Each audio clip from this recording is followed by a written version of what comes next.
La plume de Julien dansait entre ses doigts, un balai arrogant, comme s'il signait un chèque plutôt qu'un divorce. « Alors, Aïssata, prête à tourner la page » lança-t-il, sa voix glissant comme du miel empoisonné, un sourire en coin fendant son visage pâle. Assise en face, Aïssata Diallo serrait son sac à main, les jointures blanchies par la force de ses doigts.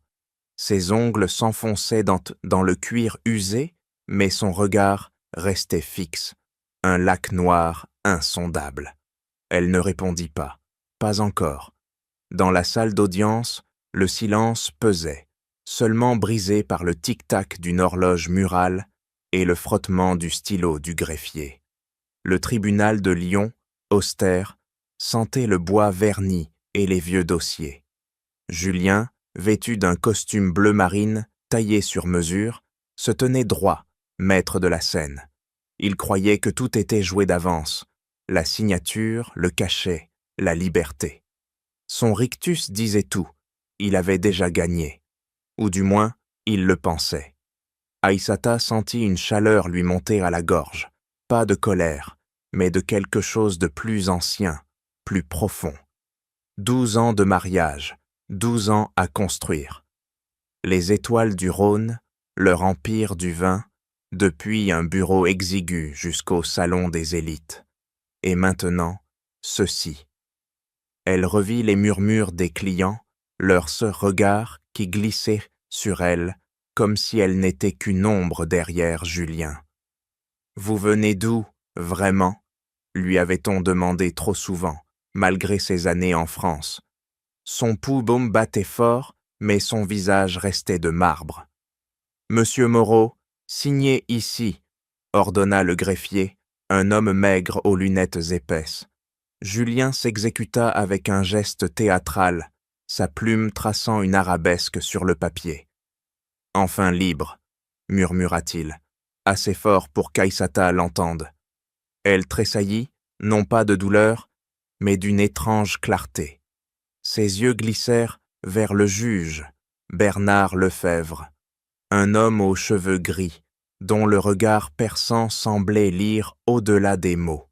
Il feuilletait le dossier, ses doigts s'arrêtant parfois, comme s'il cherchait une fissure dans un mur. Aïssata se souvenait de la voix de Julien des années plus tôt, douce comme une promesse. « Nous sommes une équipe, Aïssata. Ensemble, nous conquérons le monde. » Elle avait cru en lui, en eux. Elle avait mélangé les saveurs des cépages avec une précision d'alchimiste, transformant leurs rêves en bouteilles prisées par les connaisseurs. Mais Julien avait changé. Ou peut-être n'avait-il jamais été celui qu'elle imaginait. Elle sentit une goutte de sueur glisser le long de sa nuque, froide contre sa peau chaude. « Madame Diallo, vous avez lu les termes ?» demanda le juge Lefebvre, sa voix grave coupant l'air. Aïssata hocha la tête, lente, mesurée. « Oui, monsieur le juge. » Sa voix était claire, presque trop calme. Julien haussa un sourcil, son sourire s'élargissant. « Ne rends pas ça plus difficile, Aïssata. Signe. » Il y avait une pointe de condescendance dans son ton, comme s'il parlait à une enfant. Les murmures dans la salle s'amplifièrent. Des spectateurs, des avocats, des curieux.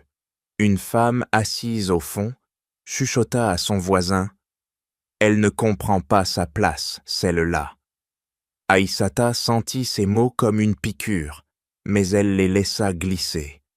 Elle avait appris, au fil des ans, à ignorer les regards qui la réduisaient à sa peau, à son accent léger, à ses origines sénégalaises.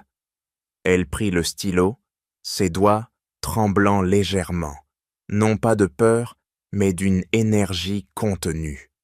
Elle signa, son nom s'étirant sur le papier comme une promesse qu'elle se faisait à elle-même.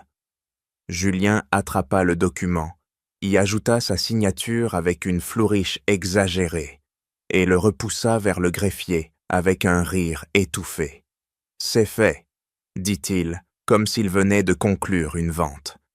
Mais quelque chose dans l'air changea. Le juge Lefebvre ajusta ses lunettes, ses lèvres se pinçant. « Un instant, dit-il, son ton tranchant comme une lame. » Julien se figea, son sourire vacillant. Aïssata releva les yeux, son cœur battant plus fort, mais elle resta immobile, statue d'ébène dans un océan de regards. « Ce contrat prénuptial, commença le juge, qui l'a rédigé ?» Julien haussa les épaules, toujours confiant. « Notre avocat, maître Laurent. Tout est en ordre. » Le juge ne répondit pas. Il tourna une page, puis une autre, son front se plissant. Aïssata sentit son souffle s'accélérer, mais elle garda les mains croisées, les ongles enfoncés dans ses paumes. Elle savait.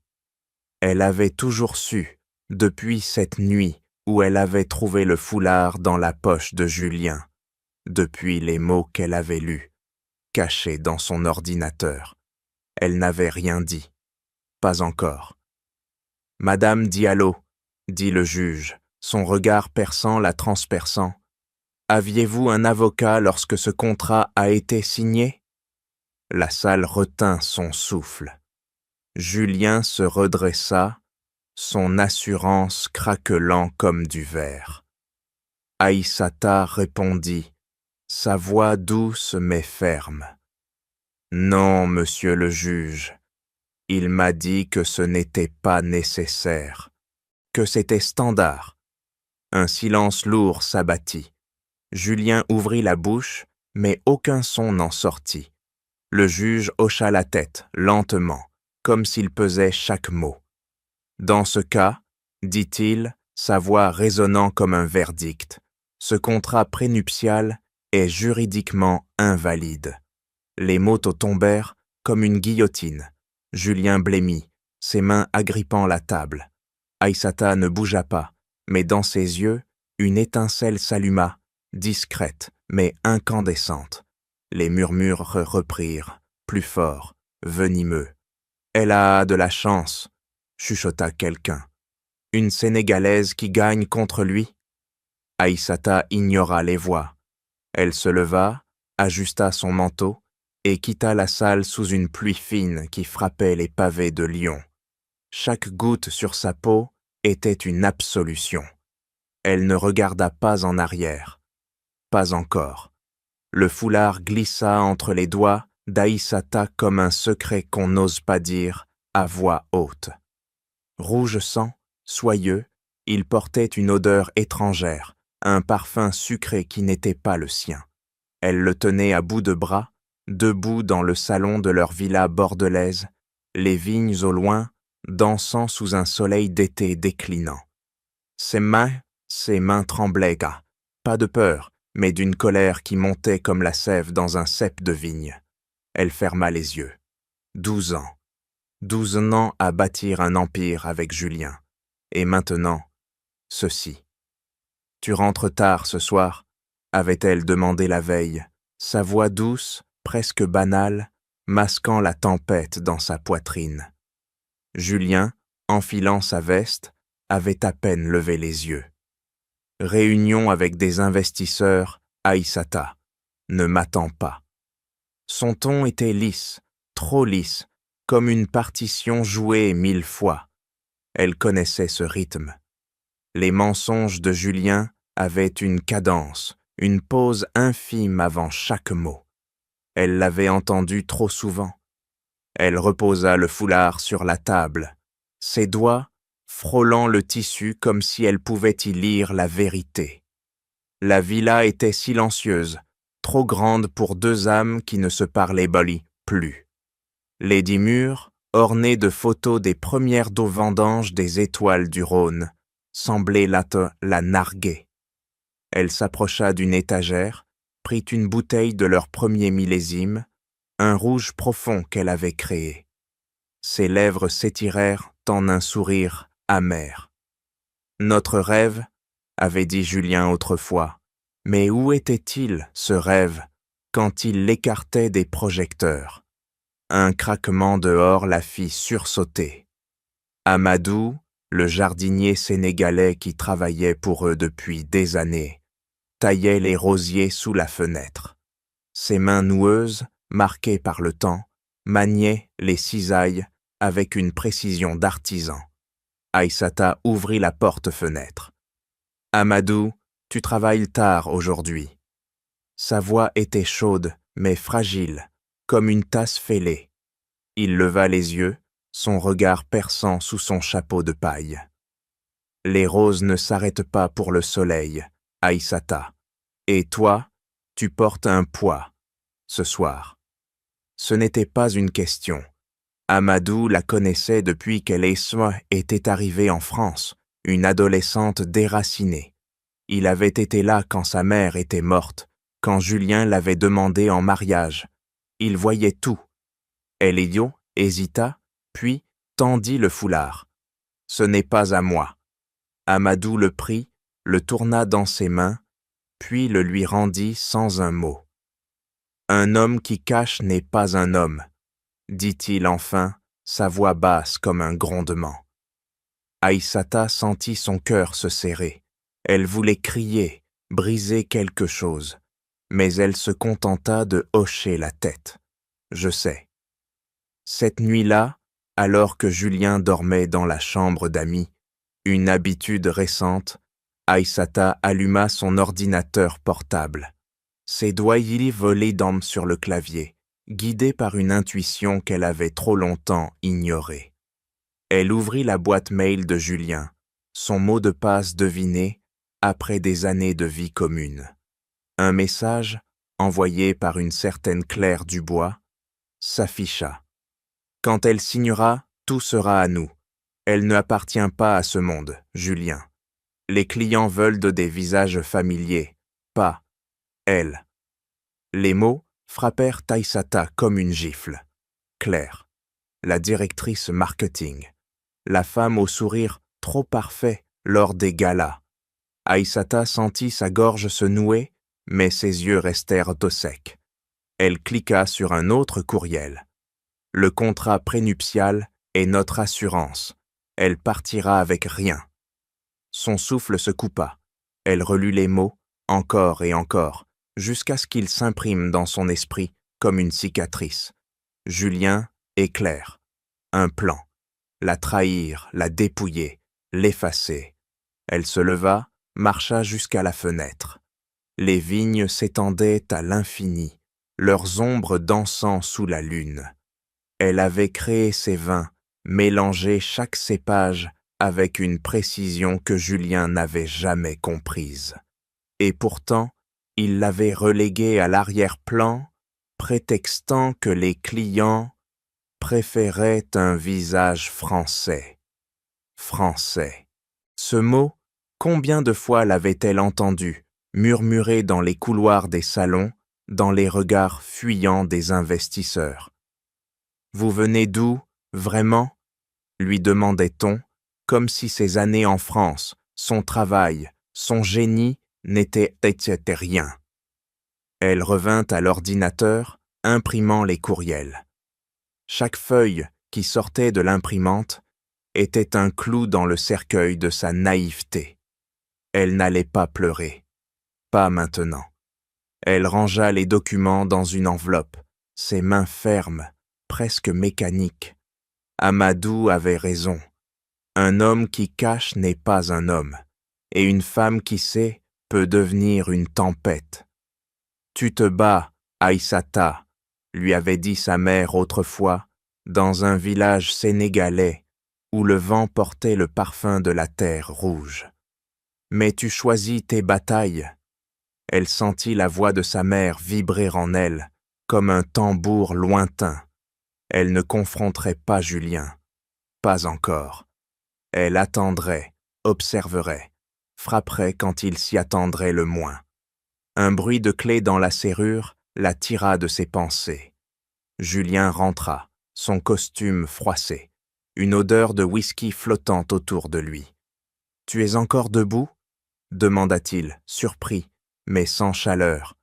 Aïssata le regarda, ses yeux sombres, scrutant chaque détail de son visage, les rides nouvelles, le sourire fin. Je réfléchissais, répondit-elle, sa voix si calme qu'elle en était presque menaçante. Julien haussa les épaules, passa devant elle sans un mot. Elle attendit qu'il disparaisse dans l'escalier. Puis, seule dans le salon, elle s'assit, l'enveloppe des courriels serrée contre sa poitrine. Ses doigts effleurèrent le papier comme si elle caressait une arme. Elle ne dormit pas cette nuit-là. À l'aube, elle se leva, enfila une robe noire simple et marcha dans les vignes. L'odeur des raisins mûrs emplissait l'air, un rappel de ce qu'elle avait construit. Elle murmura, à peine audible.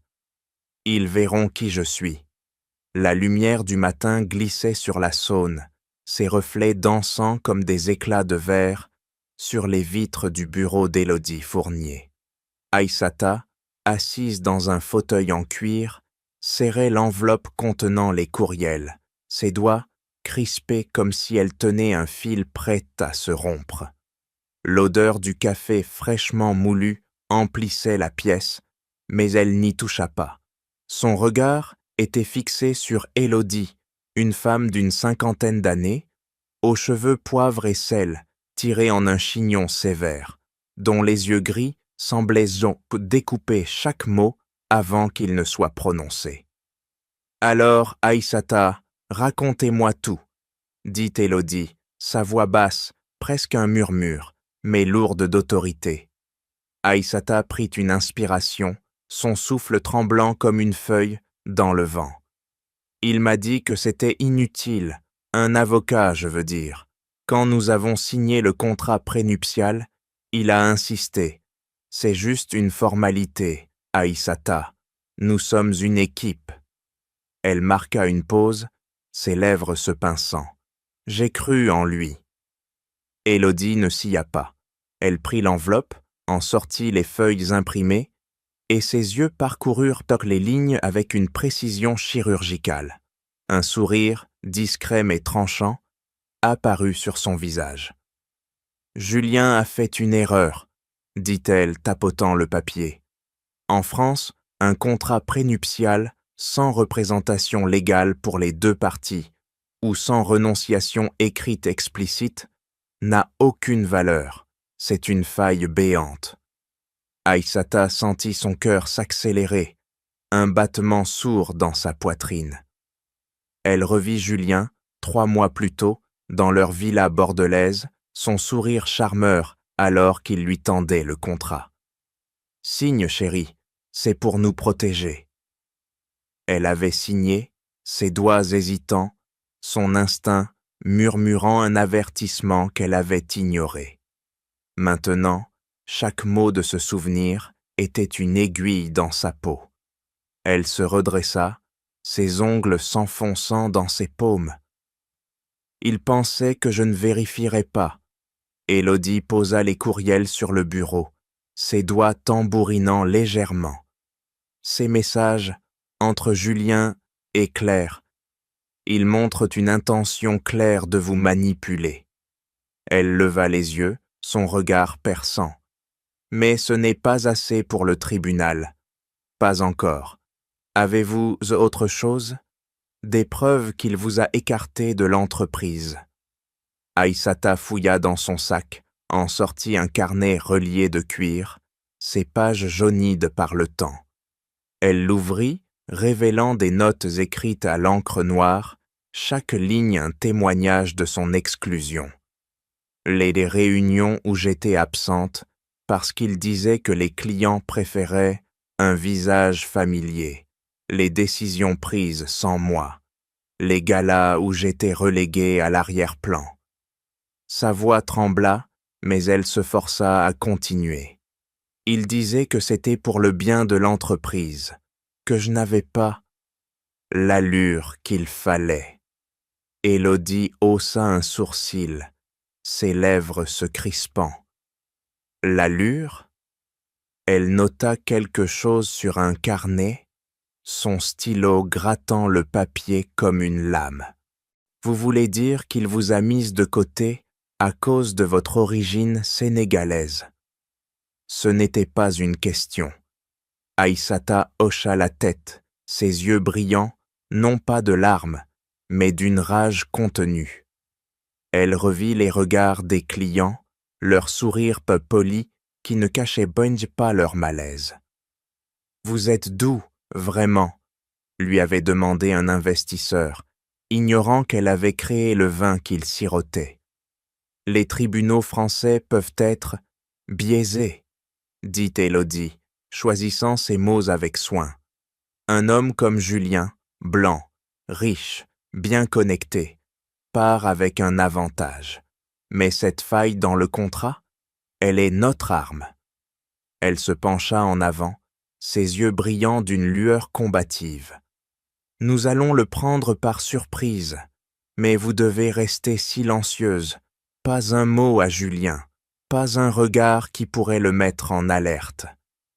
Aïssata sentit un frisson parcourir son dos, non pas de froid, mais d'une énergie nouvelle.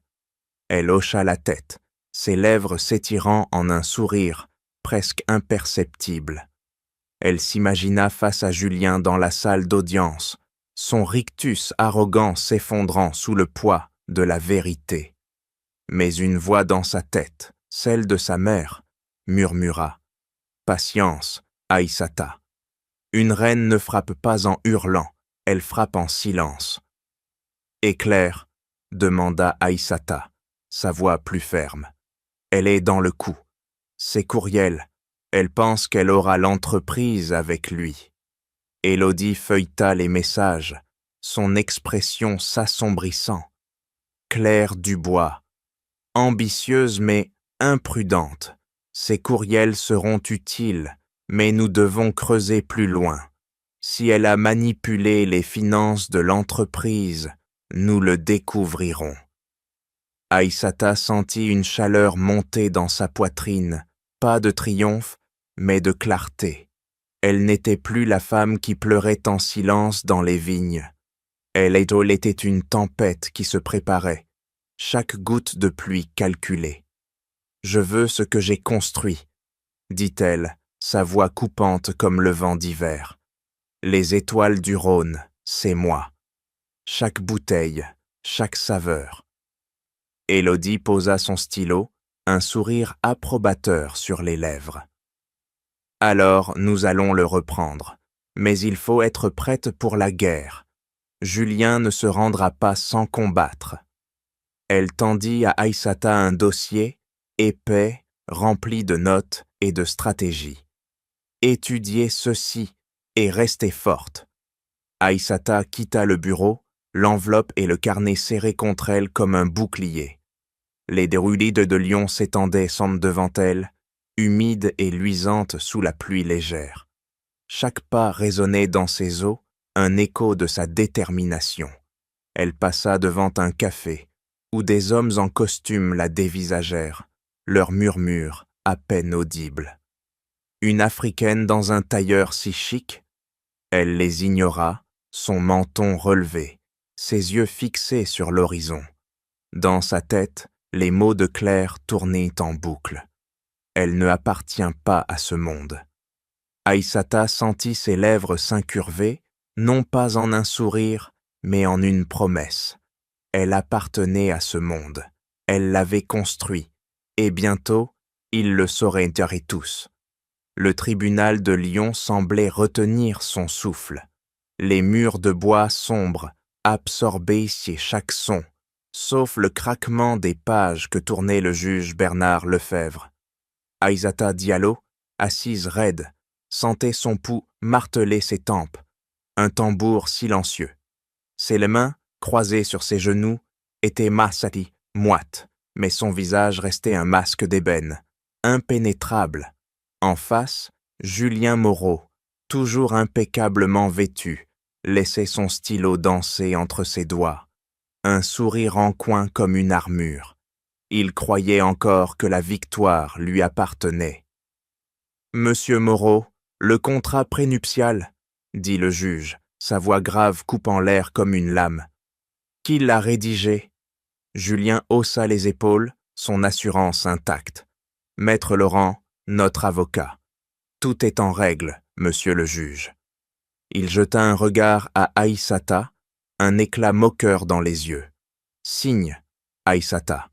Ne complique pas les choses. Sa voix était douce, presque paternaliste, mais elle portait une pointe de venin. Aïssata sentit une chaleur lui monter à la gorge, un feu qu'elle contenait depuis des mois. Elle revit les courriels de Claire, leurs mots acides. Elle ne appartient pas à ce monde. Elle revit Julien, des années plus tôt, lui promettant un avenir commun, ses mains chaudes sur les siennes. Tout cela n'était que cendre maintenant. Elle prit le stylo, ses doigts frôlant le métal froid, et signa, son nom s'étirant sur le papier comme une déclaration de guerre. Julien attrapa le document, y ajouta sa signature avec un éclat de triomphe et le repoussa vers le greffier. « Enfin » murmura-t-il, son sourire s'élargissant, mais le juge Lefebvre leva une main, un geste si simple qu'il figea la salle. « Un instant » dit-il, ses lunettes glissant légèrement sur son nez. Il feuilleta le dossier, ses yeux plissés, comme s'il cherchait une vérité enfouie. Aïssata sentit son cœur s'accélérer, ses ongles s'enfonçant dans ses paumes. Elle savait, elle avait attendu ce moment, planifié avec Élodie, dans l'ombre du bureau surplombant la Saône. Julien, lui, ne voyait rien venir. « Madame Diallo, » dit le juge, son regard perçant la transperçant comme un projecteur. « Aviez-vous un avocat lorsque ce contrat prénuptial a été signé ?» La salle se tut, un silence si lourd qu'il semblait écraser l'air. Julien se redressa, son sourire vacillant, une fissure dans son armure. Aïssata répondit, sa voix claire, presque musicale. « Non, monsieur le juge, Julien m'a dit que ce n'était pas nécessaire, que c'était une formalité. » Un murmure parcourut la salle, comme une vague sur les galets. Élodie Fournier, debout près d'Aïssata, posa une main sur le dossier, ses doigts tapotant légèrement. « Monsieur le juge, permettez-moi, » dit-elle, sa voix tranchante. « Nous avons ici la preuve qu'aucune renonciation écrite à un avocat n'a été signée par ma cliente, contrairement aux exigences de la loi française. » Elle tendit un document, ses yeux ne quittant pas ceux du juge. Julien ouvrit la bouche, mais aucun son n'en sortit. Son avocat, maître Laurent, un homme aux cheveux gominés et au costume trop serré, se mit à fouiller dans ses papiers, le visage rouge. « Ce n'est pas possible, » balbutia-t-il. « Tout a été vérifié. » Mais sa voix tremblait, trahissant son doute. Le juge Lefebvre ajusta ses lunettes, ses lèvres se pinçant. Selon l'article 1387 du Code civil, un contrat prénuptial exige une représentation légale pour les deux parties, ou une renonciation explicite, dûment enregistrée. Je ne vois aucune renonciation ici pour Madame Diallo. Il marqua une pause, son regard glissant vers Julien. Ce contrat est juridiquement invalide. Les mots tombèrent comme une guillotine. Julien blêmit, ses mains agrippant la table, ses jointures blanches. « Non, non, ce n'est pas, » bredouilla-t-il, sa voix brisée. Aïssata resta immobile, mais ses yeux brillaient, non pas de larmes, mais d'une flamme qu'elle avait gardée enfouie. Elle revit les vignes de Bordeaux, le foulard rouge, les murmures des clients. « Vous venez d'où, vraiment ?» Chaque insulte, chaque regard, chaque trahison l'avait menée à cet instant. Les spectateurs chuchotèrent, leurs voix comme des abeilles en colère. « Elle a de la chance », murmura une femme à l'arrière. « Une Sénégalaise qui gagne contre un homme comme lui ?»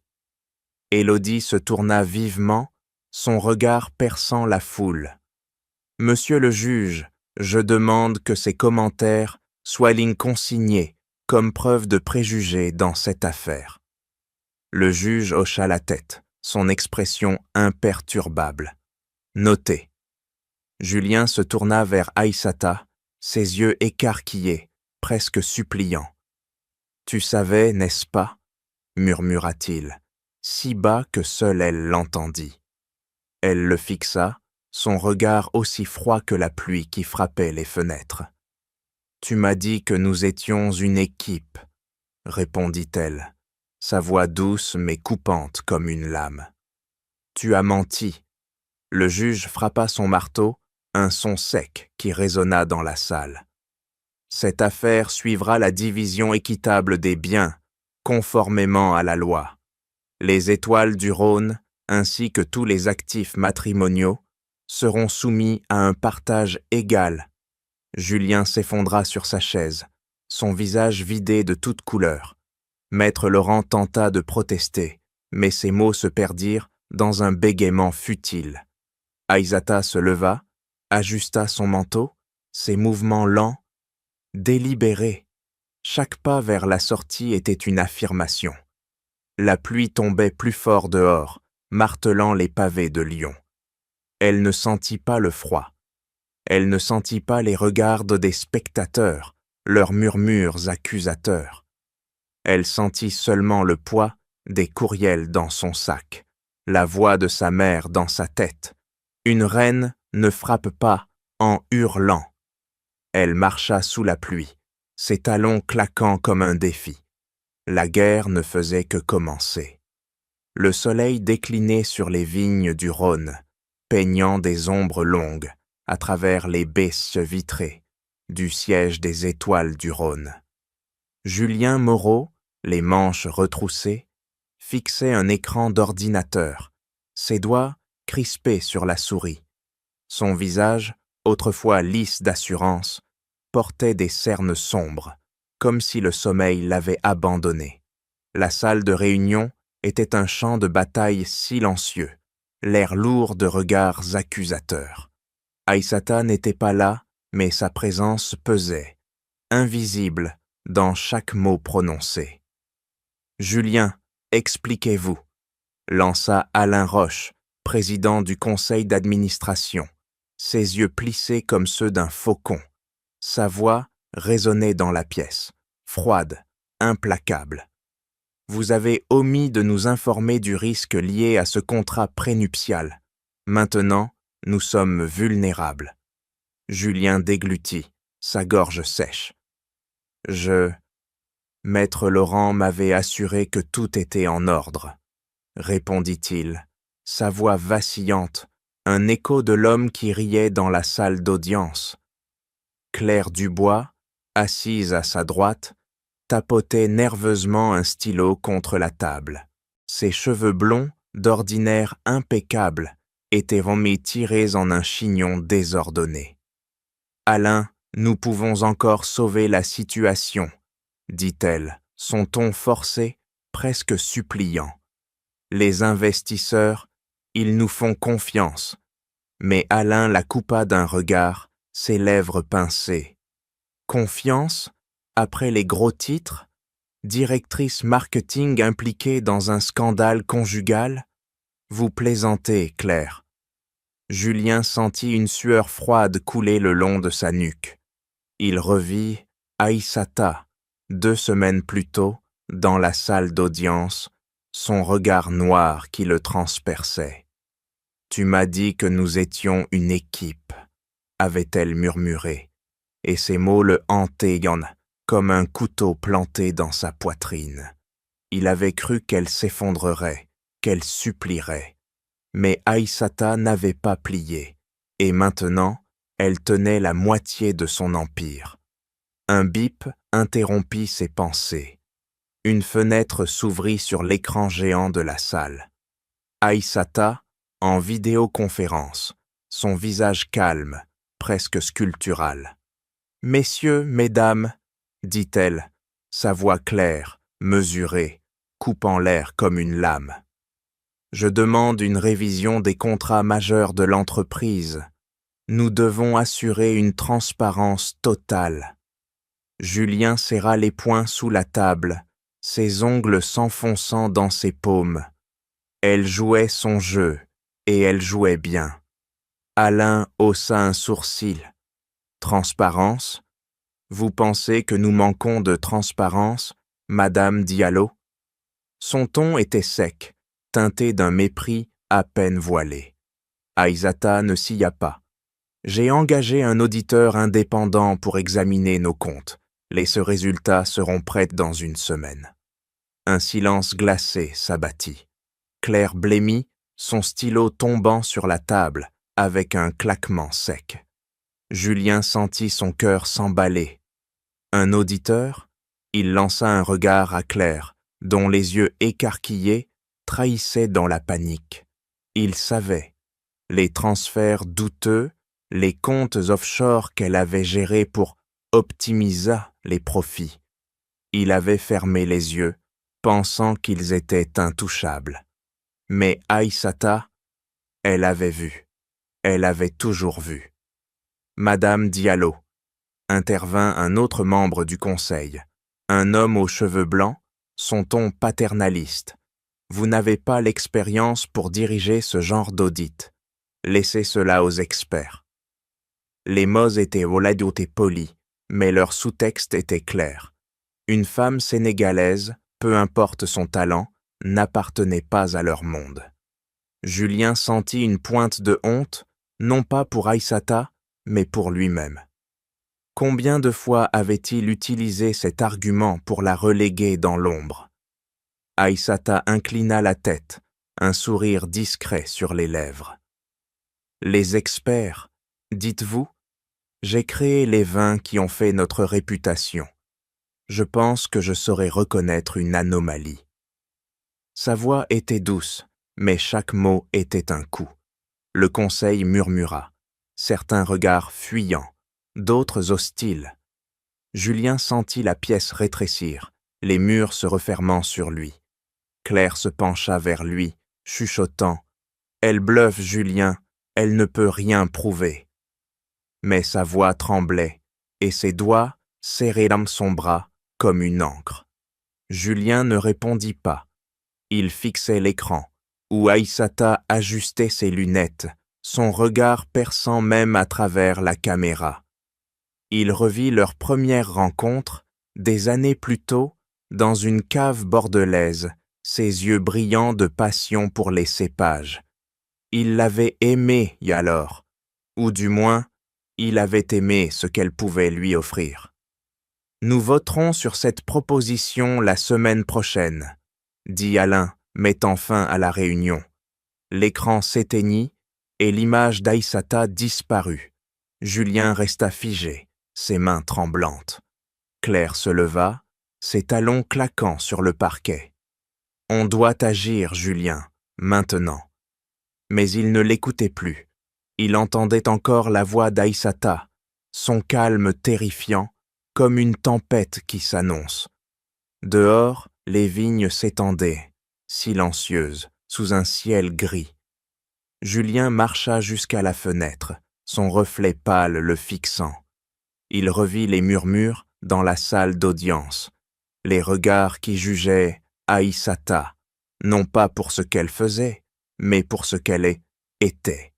Et lui, il avait joué ce jeu, pensant qu'il en sortirait indemne.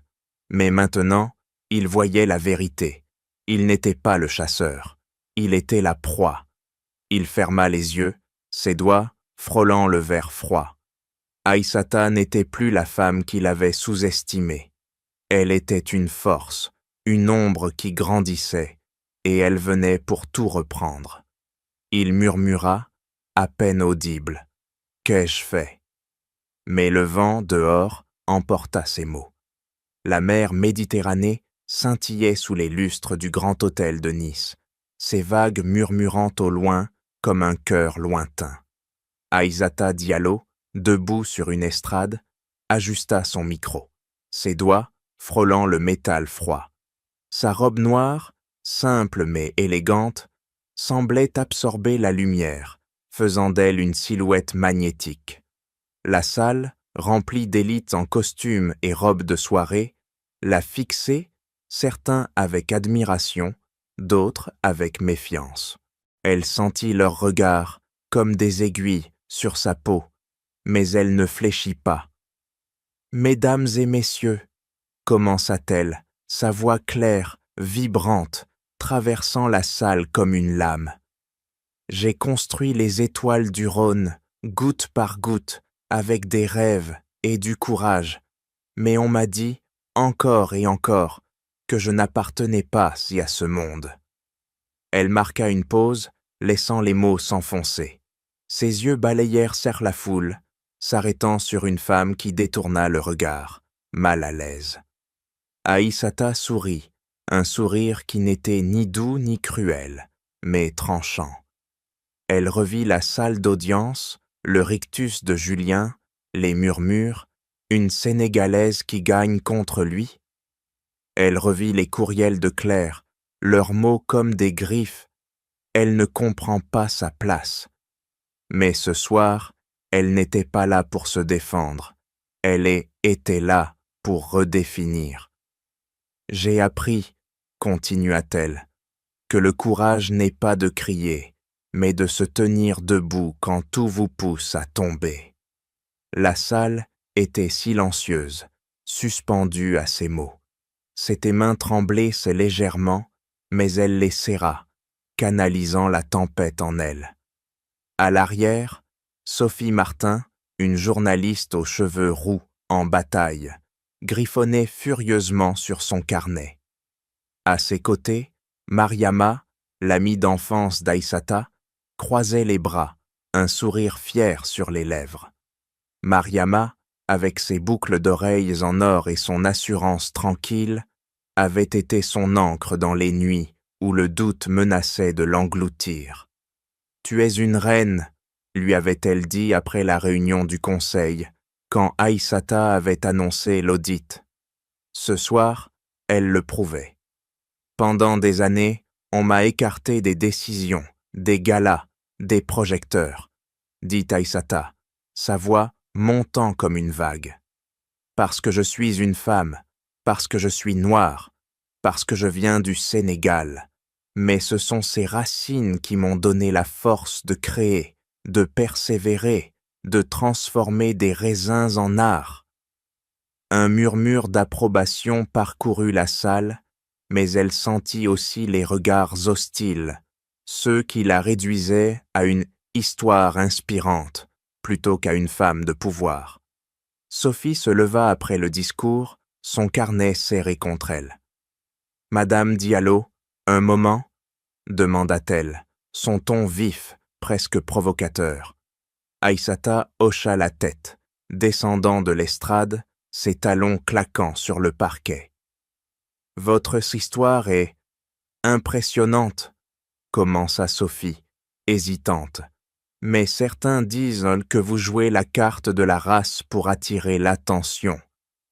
Que répondez-vous » Aïssata sentit une chaleur lui monter à la poitrine, non pas de colère, mais d'une clarté brûlante. Elle revit les clients qui refusaient de lui serrer la main, les murmures dans les couloirs. « Elle vient d'où, vraiment ?» Elle fixa Sophie, ses yeux noirs brillants comme des étoiles. « Ma race n'est pas une carte, » dit-elle, sa voix basse mais ferme. « C'est ma vérité. J'ai construit une entreprise avec mes mains, mon esprit, mon cœur. Si cela dérange, ce n'est pas mon fardeau, c'est le leur. » Sophie rougit, ses joues s'enflammant. « Je comprends, » balbutia-t-elle, griffonnant à nouveau. « Votre histoire va changer des choses. » Aïssata inclina la tête, un sourire discret sur les lèvres. Elle a déjà commencé. Mariama s'approcha, posant une main sur son bras. « Tu as été magnifique, » murmura-t-elle, ses yeux brillants. « Mais maintenant, parlons de l'avenir. Ton vin, Aïssata, lune noire. » Aïssata sentit son pouce s'accélérer. Depuis des semaines, elle travaillait en secret sur ce projet. Une marque de vin qui mêlerait les saveurs du Sénégal à l'élégance française. Mariama avec son flair pour la mode et le branding, avait déjà esquissé un logo, une lune noire sur fond doré, un symbole de renaissance. « J'ai un contact à Londres », dit Mariama, son ton conspirateur. « Un distributeur qui veut voir ton prototype. Il pense que Lune Noire pourrait conquérir l'Europe. » Aïssata sentit une chaleur nouvelle, pas seulement dans sa poitrine, mais dans tout son être. Elle revit les vignes de Bordeaux, où elle avait trouvé le foulard, où elle avait juré de se relever. Ce n'était plus un rêve, c'était une promesse. Mais un murmure dans la foule la ramena à la réalité. « Elle ne ressemble pas à une vigneronne », chuchota un homme en smoking, son verre de champagne à la main. Aïssata tourna la tête, croisant son regard. Il détourna les yeux, gêné, mais elle ne fléchit pas. Elle savait que ses mots, ses regards, ne s'arrêteraient donc jamais. Mais il ne la définissait là plus. Elle marcha vers le balcon, l'air salé de la mer caressant son visage. Mariama la suivit, silencieuse. La foule derrière elle continuait à murmurer, certains applaudissant son discours, d'autres le disséquant avec mépris. Aïssata s'appuya contre la balustrade, ses doigts frôlant le métal froid. Elle revit la voix de sa mère dans un village sénégalais, sous un ciel étoilé. Une reine ne demande pas la permission d'exister. Elle tourna la tête vers Mariama, ses yeux brillants d'une détermination nouvelle. « Lune Noire sera plus qu'un vin, » murmura-t-elle. « Ce sera un défi, à eux tous. » Mariama sourit, serrant sa main. « Alors, commençons, ma reine. » Le jazz s'échappait doucement des haut-parleurs, un murmure mélancolique dans l'air enfumé du bar marseillais. Claire Dubois, seule dans un box d'angle, faisait tourner un cocktail entre ses doigts, le liquide ambré captant la lumière tamisée. Sa robe rouge, autrefois symbole d'assurance, semblait maintenant trop criarde, comme un cri qu'elle ne pouvait plus retenir.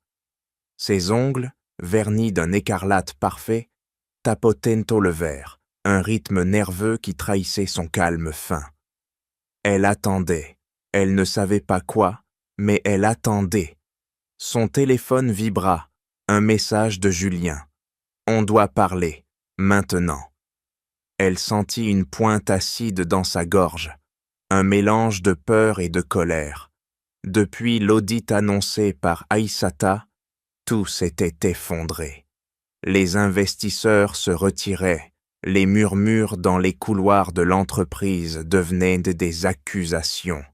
Elle revit la réunion, 2 semaines plus tôt, où Alain Roche l'avait regardée comme si elle n'était rien.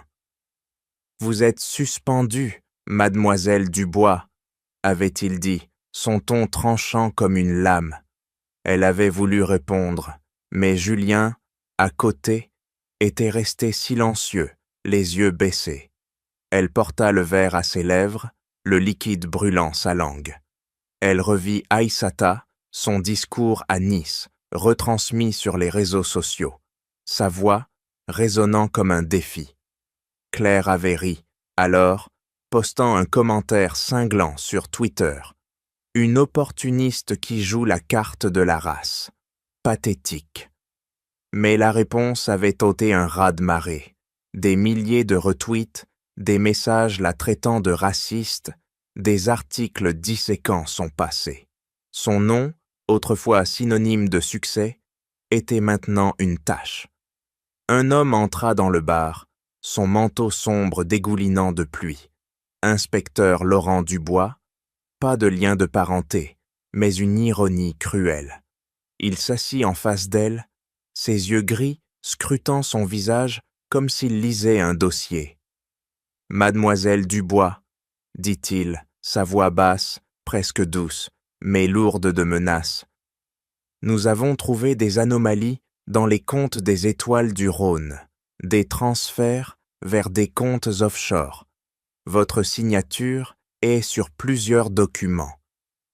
Claire sentit son souffle se couper, ses doigts serrant le verre si fort qu'elle craignit qu'il se brise. « Ce n'est pas moi », murmura-t-elle, sa voix tremblante.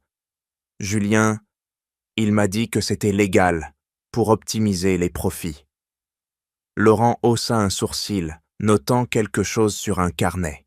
« Julien Moreau n'est pas celui qui nous intéresse aujourd'hui.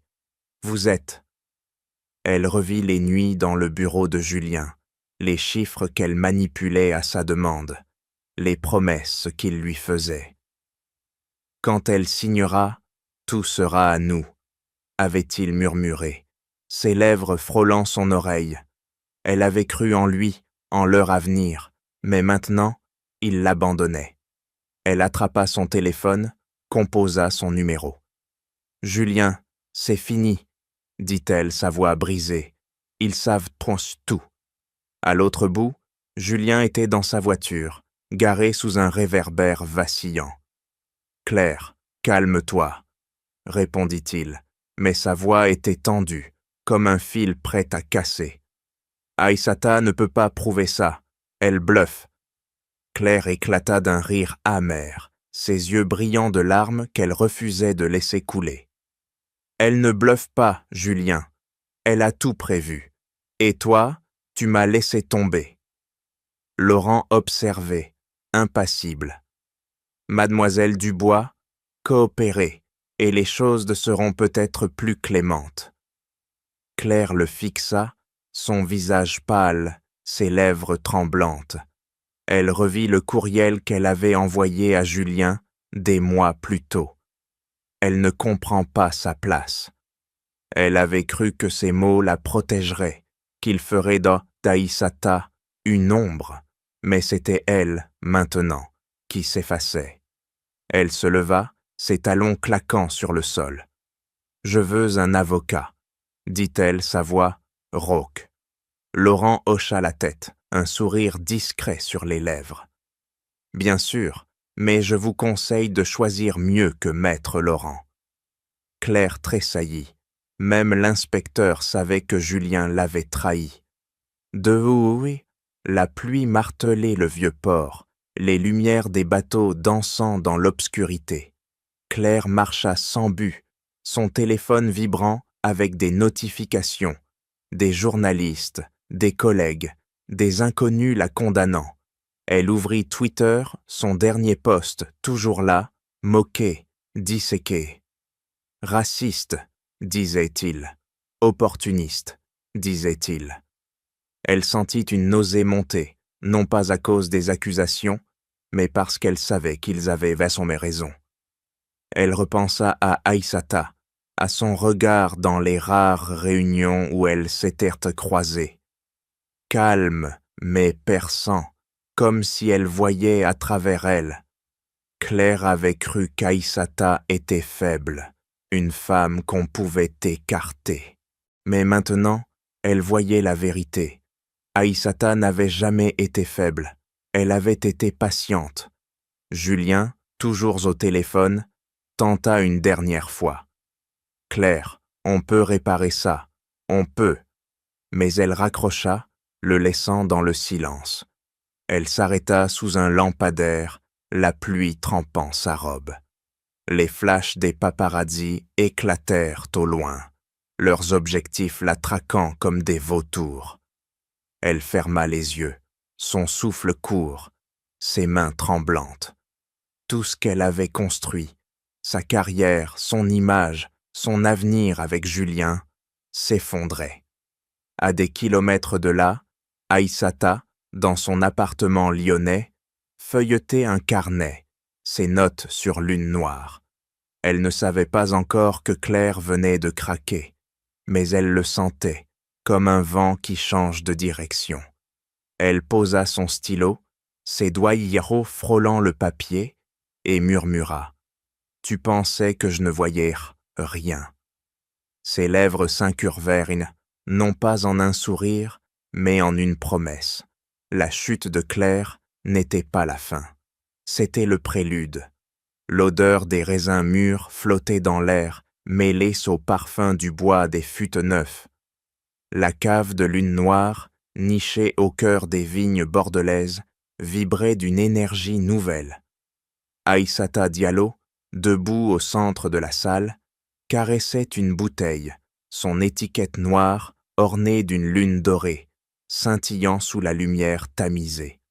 Ses doigts frôlaient le verre, comme si elle touchait un rêve devenu tangible. Dehors, le crépuscule peignait le ciel d'un violet profond, un écho de sa propre transformation.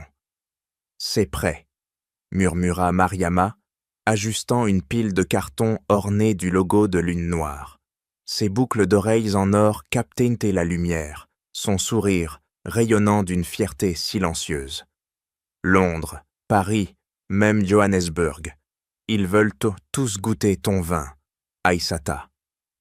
Aïssata hocha la tête, ses lèvres s'incurvant légèrement, mais ses yeux restaient comme fixés sur la bouteille. Elle revit les nuites blanches, les esquisses griffonnées dans son carnet, les souvenirs de sa mère sous un ciel sénégalais. Une reine construit, même dans l'obscurité. Un bruit de pas lourd interrompit ses pensées. Amadou, le jardinier, entra, ses mains noueuses tenant un cep de vigne fraîchement taillé. « Les plants africains prennent bien, » dit-il, sa voix grave comme la terre. « Ils parlent à cette terre, Aïssata, comme toi. » Elle sourit, un vrai sourire, le premier depuis des mois. Amadou avait été là, dans les vignes, quand elle avait trouvé le foulard de Claire, quand elle avait juré de se relever. Il était sa mémoire, son encre. La porte s'ouvrit à nouveau, et une silhouette familière apparut. Julien. Son costume, autrefois impeccable, semblait froissé, ses yeux cernés d'une fatigue qui allait au-delà du physique. Aïssata sentit son souffle se couper, non pas de douleur, mais d'une étrange clarté. « Je veux parler, » dit-il, sa voix rauque, presque brisée. Mariama lança un regard à Aïssata, prête à intervenir, mais celle-ci leva une main. « Laisse-le. » Julien s'avança, ses pas hésitants, comme un homme marchant sur des braises. « J'ai tout perdu, » murmura-t-il, ses yeux évitant les siens. « L'entreprise, Claire, ma réputation. » Il déglutit, sa gorge s'agitant. « J'ai été un idiot, Aïssata. Je t'ai sous-estimé, je t'ai trahi. » Ces mots étaient lents et lourds, mais ils sonnaient denses, creux, comme un écho d'un homme qui n'existait plus. Aïssata le fixa, ses yeux noirs, insondables. Elle revit son rictus dans la salle d'audience, les courriels de Claire, les murmures des clients. « Vous venez d'où, vraiment ?» Chaque blessure était une pierre dans son armure, mais elle n'était plus celle qui ployait.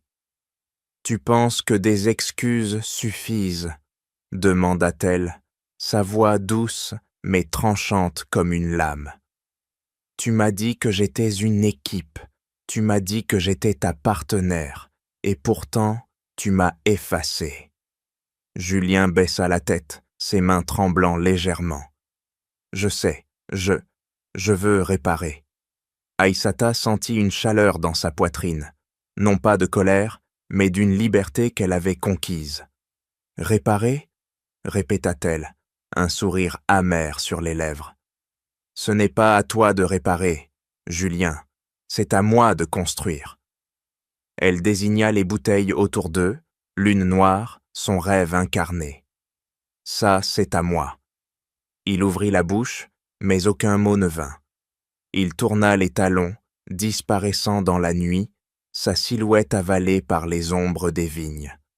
Aïssata ne le suivit pas des yeux, elle n'en avait plus besoin. Plus tard, la cave s'anima d'une foule différente.